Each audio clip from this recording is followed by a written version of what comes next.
আমি কখনো আপনার জন্য শান্তিতে ক্লাস করতে পারিনি, করে নিয়ে আসছেন। ফ্রেন্ডদের সাথে ঠিকভাবে আড্ডা দিতে পারিনি, সেখান থেকেও নিয়ে আসছেন। ইম্পর্টেন্ট কথা বলবেন, তাই না? এগুলো ইম্পর্টেন্ট কথা। একটা ছেলেকে 2টা বছর অপেক্ষা করানোর পরে তার হাতে বিয়ের কার্ডটা ধরায় দিচ্ছেন,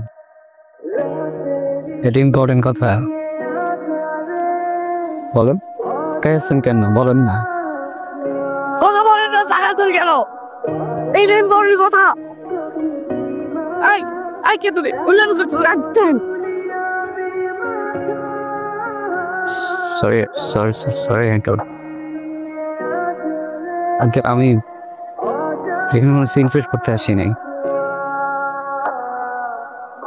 উনি আমাকে 2 বছর ধরে আঙ্কেল ঘুরাচ্ছে, বুঝছেন?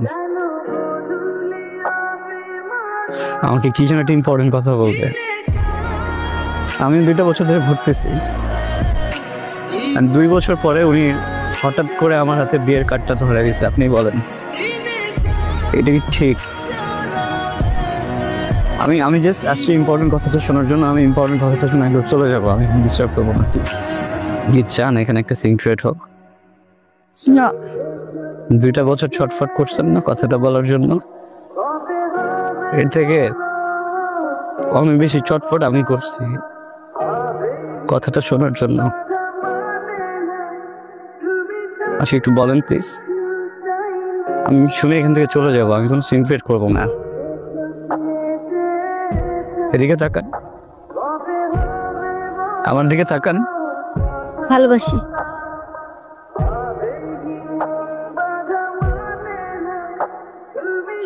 আমি তোমাকে ভালোবাসি।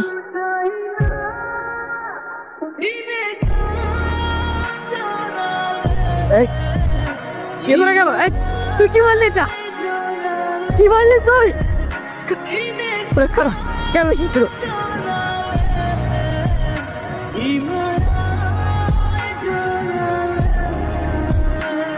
ইম্পর্টেন্ট কথা শুনলা তো না? যেটা শুনতে আসছিল ইম্পর্টেন্ট কথা শুনলা, বুঝলা, এখন চলে যেতেছ। কি কথা বলো না কেন? কারণ আমি কিছু বলতে আসিনি, শুনতে আসছিলাম। শুনে ফেলছে, এখন তো কোনো কাজ নাই। স্টুপিড তুমি, কথায় বুঝছি নাই? হ্যাঁ, কিছু বুঝো না?